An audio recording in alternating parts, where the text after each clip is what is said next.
20 de maio, São Bernardino de Siena. São Bernardino, de que o martirológio romano afirma ter sido um astro luminoso para toda a Itália, por causa da sua doutrina e santidade, nasceu em Massa, perto de Siena, em 1380, na Itália. Cedo perdeu os pais, olha só, ele ficou órfão bem pequeno. E sua educação foi confiada a uma tia, Diana. Foi a tia que educou ele, ensinou ele as coisas. Mulher de grandes e sólidas virtudes. Menino ainda, manifestou Bernardino uma predileção declarada pela oração. Ele rezava muito. Pela vida religiosa. Ele brincava então de ser frei, né? Ser padre. E pelo estudo. Gostava de estudar. Grande era o amor que tinha. Eu também já brinquei de frei, né? Então, olha só, nesse sentido eu sou igual a ele. Grande era o amor que tinha pureza de coração. Não dando mau exemplo aos companheiros, também não tolerava proferisse uma palavra sequer contra o pudor. Se alguém falava uma palavra feia perto dele, ele o repreendia. Não. Bastava-lhe a presença, olha só. Calados, aí vem Bernardino. Então, se os coleguinhas dele estavam falando uma coisa feia, quando ele chegasse, eles paravam, porque tinham vergonha de falar coisas feias na frente dele. Ele tinha vergonha. Ele não falava, né? Mas os coleguinhas tinham vergonha de falar na frente dele. Tão bom era o exemplo que ele dava. Um homem que se atrevera a dizer palavras obscenas em presença de Bernardino, dele recebeu um tapa no rosto. A pessoa falou uma palavra feia, ele deu um tapa no rosto dessa pessoa, com a intimação de não continuar a proferir obscenidades. Contra um outro despudorado, recrutou um bando de meninos, que a pedradas o perseguiram até fora da cidade. Tinha outro rapaz que estava falando coisas feias, ele chamou um bando de menininhos para expulsar ele da cidade. Correr atrás dele. Para de falar coisa feia, não pode. Diana tinha uma filha, a tia dele, né? Tinha uma filha piedosíssima, de nome Tobia. Bernardino visitava de vez em quando, com o fim de receber salutares instruções. Um dia ele disse a Bernardino que se achava enamorado de uma donzela formosíssima e lhe faltaria a paz e o sossego se não a procurasse diariamente. A piedosa Diana, ao ouvir essa declaração, não pouco se assustou, sem, porém, dar demonstração de desassossego. Para descobrir o segredo de Bernardino, observou atentamente. E qual não foi a alegria e o consolo que sentiu quando soube que a querida de Bernardino era a Santíssima Virgem Maria. Ele estava enamorado de Nossa Senhora e ia visitá-la sempre, nas suas imagens. Olha só, a Virgem Santíssima Imaculada, cuja imagem belíssima se achava às portas da cidade. Na cidade lá, igual na cidade aqui, tinha uma imagem de Nossa Senhora. Mais tarde confessou à prima que era a Santíssima Virgem Maria, a quem devotava todo amor e a quem invocava sem cessar, para merecer-lhe a proteção no combate contra a tentação. Olha, para vencer as tentações do demônio, ele recorria a Nossa Senhora. Por amor de Maria, o jovem jejuava aos sábados. Olha só, aos sábados ele não comia. E praticava muitas obras de piedade e caridade, em honra da Divina Mãe. Aconteceu um dia que a tia despachasse um pobre sem lhe dar uma esmola. Veio um pobre na casa deles, na casa da tia, pediu uma comida. E a tia falou que não tinha comida para dar pro pobre. Por quê? Então, aí aqui, ó. Bernardino, vendo isso, disse-lhe: não despachais esse pobrezinho sem lhe dar coisa alguma, por amor de Deus. De boa vontade dispenso o meu jantar, mas não deixeis o pobre passar fome. Ele falou assim: olha, dá o meu jantar, o que eu ia comer, pro pobre. Se a gente não tem para dar a mais para dar para ele, dá o que eu tenho, que eu ia comer. A mãe dele tá desprezando o pobre. A mãe dele já tinha morrido, né? A tia. Não, a tia. Bernardino contava 20 anos, quando sua terra foi visitada pela peste. Uma doença que infectava todo mundo. Com a maior dedicação tratou dos doentes no hospital. E esse exemplo generoso foi imitado por outros companheiros. Ele mesmo ia lá no hospital e tratava dos doentes. Ele teve essa doença? Aqui não fala não, deixa eu ver aqui. 4 meses durou esse serviço hospitalar, quando se sentiu acometido por violenta febre. Pegou a doença também. Estava cuidando lá dele, né? E pegar também. Reconvaleceu, porém, ou seja, melhorou, né? E foi morar numa casa no subúrbio de Siena. Ainda mais se entregou às práticas de piedade para conhecer a vontade de Deus relativamente à sua vocação. Ele pensava: será que Deus me chama para ser padre? Após longo exame, reflexão, né, pensou, decidiu-se pelo estado religioso e pediu o hábito de São Francisco. Ele falou assim: Deus me chama para ser frei, vou entrar para a ordem de São Francisco. Terminado o noviciado, recebeu a ordem de pregar a palavra de Deus. Com todo o fervor se entregou a essa obrigação. Em pouco tempo adquiriu uma popularidade tal que era chamado de apóstolo da Itália. Olha só, imagina. De todas as cidades recebia convites para que as visitasse e fizesse ouvir. Você vem aqui pregar. As igrejas eram pequenas para comportar o povo e em muitos lugares as práticas eram feitas ao ar livre. Não cabia gente na igreja de tanto que ele pregava, tanta gente que ele traía. Em determinada cidade atacou com tanto vigor o vício da jogatina, dos jogos, que não havia mais quem quisesse pegar no baralho. Por quê? Porque ele pregou contra a jogatina. Tirou. Ele pregou contra, falou assim, olha, vocês têm que rezar, né? Senão não está ajudando vocês, está viciando, vocês estão perdendo dinheiro. Apresentou-se queixoso ao santo um homem que vivia do fabrico das cartas de jogo. Aí o dono do baralho, né, foi lá falar com ele, com o São Bernardino. Falou assim, olha, eu estou perdendo dinheiro aqui porque ninguém quer comprar mais.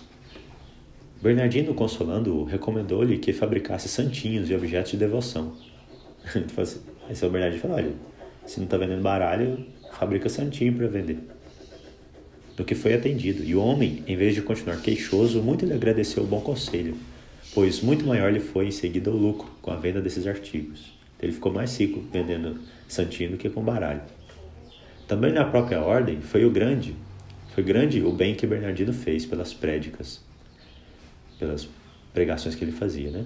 Em todos os conventos franciscanos restabeleceu o espírito primitivo, concorrendo assim valorosamente para o incremento espiritual dos mesmos. Porque você perguntou das mitras, ó, 3 vezes foi-lhe oferecida a dignidade episcopal para ser bispo. Uma vez pelo próprio Papa. O Papa falou com ele, Bernardino, você tem que ser bispo.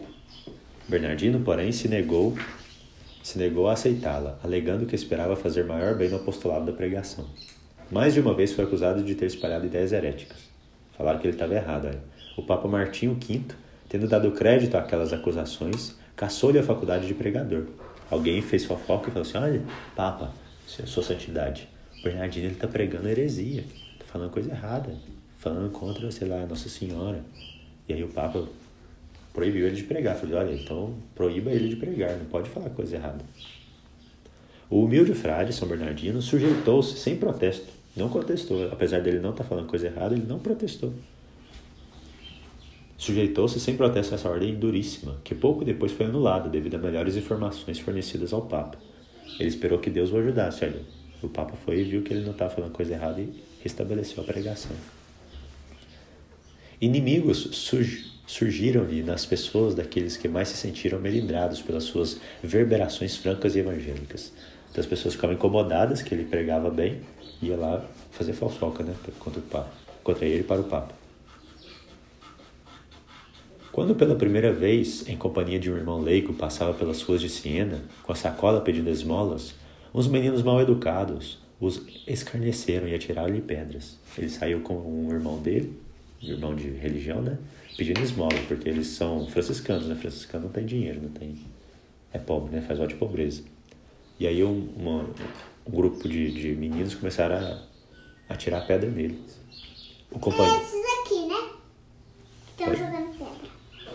Pode ser, lá também como é que eles estão. Não estão gostando. Esses que parecem que estão gostando, esses não. O companheiro, indignado com essa desconsideração, quis reagir e entregou-se a murmurações. Então o companheiro dele estava assim, olha só, estão jogando pedra na gente. Ah não, vamos fazer alguma coisa. Bernardino, porém, disse-lhe, deixa os meninos divertirem-se. Que mal faz? Não nos ajudam a ganhar o céu, dando-nos ocasião de praticar a paciência? Em certa ocasião foi convidado por uma fidalga, uma pessoa muito nobre, né, a procurá-la no seu palacete. Bernardino, supondo que se tratasse de receber uma esmola, para lá foi. Teve, porém, uma grande decepção. Em vez da esmola, como esperava lhe fosse dada, recebeu da mulher propostas indecorosas, com ameaça de gritar socorro e denunciá-lo, caso não quisesse ser atendido. O santo empalideceu. Na sua ânsia e indignação, procurou um meio de sair dessa horrível emboscada. Curta foi-lhe essa hesitação. Tirou do bolso um azorrague, tirou um chicote do bolso e curtiu tão desapiedadamente a própria pele que a tentadora não mais se lembrou da ideia infame e pediu-lhe humildemente perdão. Foi-se flagelou, fez penitência. Assim salvou Bernardino a sua inocência. No ano 1444, o santo se achava no caminho de Nápoles, onde vivia Santo Afonso de Ligório, onde ia pregar uma missão. Chegando a Áquila, sentiu-se muito doente, tão doente que pediu os santos sacramentos da extrema-unção e do viático. Pois eu vou morrer. Pressentindo o desenlace da alma, essa parte da alma, pediu que eu deitasse no chão, sobre cinzas. Elevou os olhos ao céu e nesta posição entregou sua alma ao Criador. Olha só, se sentiu mal, falou, me deitem no chão que eu vou morrer. Espalhem cinzas sobre mim, pediu a extrema-unção e o viático. 6 anos depois da sua morte, em 1450, o Papa Nicolau V o canonizou. O túmulo de São Bernardino, que se acha na igreja dos franciscanos em Áquila, tem sido glorificado por muitos e grandes milagres. E o chapéuzinho dele? Ele era franciscano, ele tinha tonsura. Eu tenho que ter tonsura. Para receber a tonsura, né? Também se recebeu. A reflexão aqui do Padre Lema. São Bernardino era inimigo de conversas impuras. Não só não profanava a língua com tais conversações, como também fugia das pessoas que tinham esse vício detestável. Quem quer salvar a sua alma deve evitar a impureza, também nas palavras. Do que o coração está cheio, transborda a boca. A pessoa só fala aquilo que o coração dela tem. Um coração impuro não pode agradar a Deus, e é do apóstolo São Paulo a palavra, que nenhum impuro entrará no reino dos céus. Lembra-te da presença de Deus e estarás livre do perigo de cometer pecados contra o 6º mandamento. Como a impureza, São Bernardino combatia o jogo. São Cipriano chama o jogo uma invenção diabólica e chega a afirmar que o jogador não merece o nome de cristão e não pode ser amigo de Nosso Senhor. Em si, o jogo não é coisa condenável, mas há nele muitos perigos que nos aconselham a maior cautela a respeito. Quem se entrega ao jogo facilmente descuida das obrigações do próprio Estado, desperdiça o tempo. Além disso, dá ao jogo ocasião a muitos pecados, como sejam a mentira, a fraude, a deslealdade, as contendas, os conflitos e as blasfêmias. Feliz aquele que, como Sara, mulher do piedoso Tobias, pode afirmar: nunca me meti entre os jogadores. São Bernardino, rogai por nós.